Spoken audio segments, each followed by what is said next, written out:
Ou seja, nós tivemos em São Paulo um instituto eugênico, né, que fazia vários testes, que faziam estudos. Então, eram médicos, eugenistas, políticos, deputados e senadores eugênicos, educadores eugênicos, né? Tem um livro muito importante, interessante, eu esqueci o nome do autor, mas chama Diploma de Brancura. Esqueci agora o nome do autor.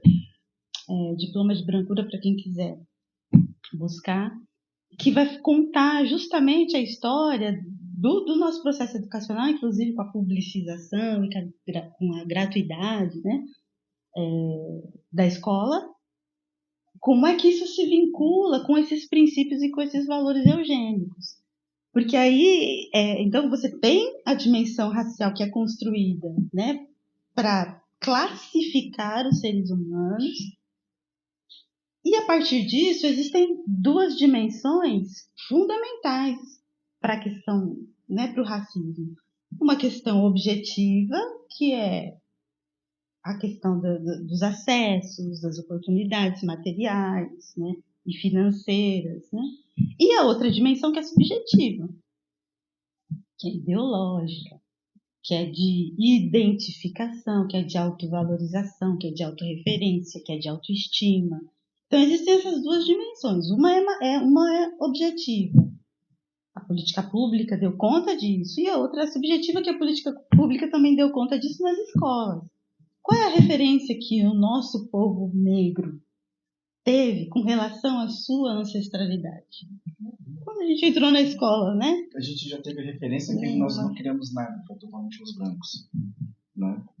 Não traz um livro, um autor, nada com referência de tudo que nós criamos.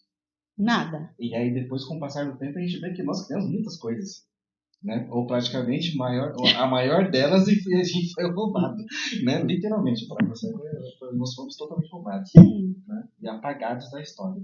Isso.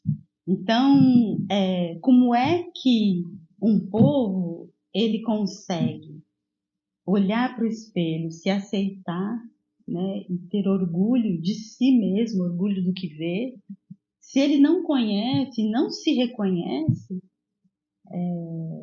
na história que é contada, né, e na história que ele aprende, fundamentalmente na escola, né, que é onde a gente tem acesso, né, à educação das relações sociais, das informações enquanto sociedade nos vem a partir da escola, que é uma instituição fundamental, né, para a reprodução das ideologias, de valores importantes, né, para pensar, por exemplo, o Brasil, para pensar projeto de nação, né, onde é que a gente, né, onde é que essas informações, os estudos, né, onde é que as pesquisas, onde é que elas são pulverizadas, onde é que elas são promovidas, onde é que elas são acessadas pela maioria da população, indistintamente, né, independente da classe, no caso do Brasil, nas escolas, né? Então, que conteúdo é esse? Qual é esse conteúdo, né? E quem são as referências? Quem são os autores? E como é que essa história é contada? Então, não só o que é passado, mas como é passado.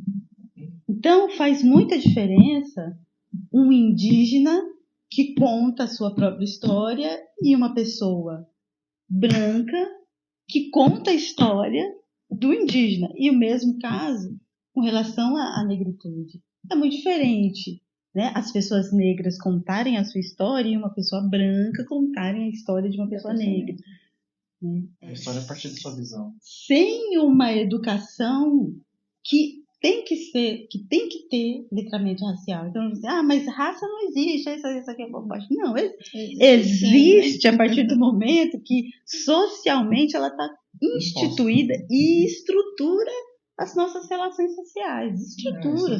Somos um país racista, porque o parâmetro racial ele está dado, ele é fundante da nossa sociedade.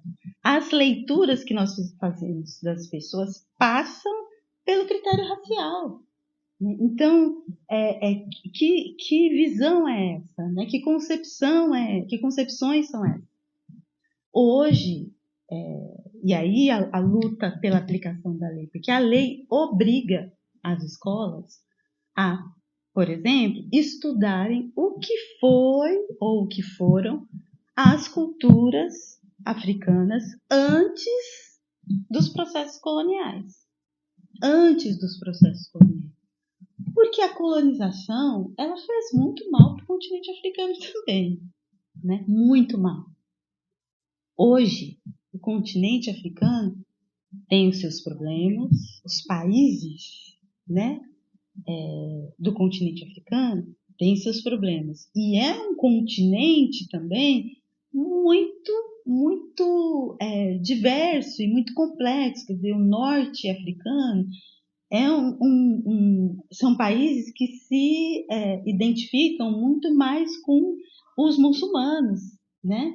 Muito mais com o Islã, porque lá tem uma cultura islâmica forte, né? Assim como cristãos, né? Hoje, especialmente após a colonização, o continente africano com relação às culturas de matrizes africanas, né? Elas são minoria. Elas são minoria. Foram apagadas? Não. Se você for para a Nigéria, hoje a Nigéria, por exemplo, né? Que a Yorubalândia é parte, né? A Nigéria faz parte da Yorubalândia. A Yoronke, que é uma autora importantíssima, né, africana, nigeriana, e que fala sobre a invenção das mulheres, né, porque na perspectiva iorubá, em Oió, que é a comunidade iorubá de Oió, especificamente esse reino, a perspectiva de gênero não existia. Então, veja, foi uma coisa que a gente acessou que também, nossa, era difícil até, quando a gente lia, era difícil até a gente conseguir compreender como uma sociedade, né, como é que que esse parâmetro de gênero, como é que ele não existe, como é que você olha para alguém e não questiona ou não quer saber se ele é homem ou mulher, né, a partir da nossa perspectiva ocidentalizada do que seja homem ou mulher. Então, veja, então essa construção, hoje o continente africano, a Nigéria, por exemplo, hoje ela é cristã, né, e neopentecostal, né, então fundamentalmente, né, assim, não que as outras religiões de matriz africana não existam lá, mas são minoria, majoritariamente é cristã.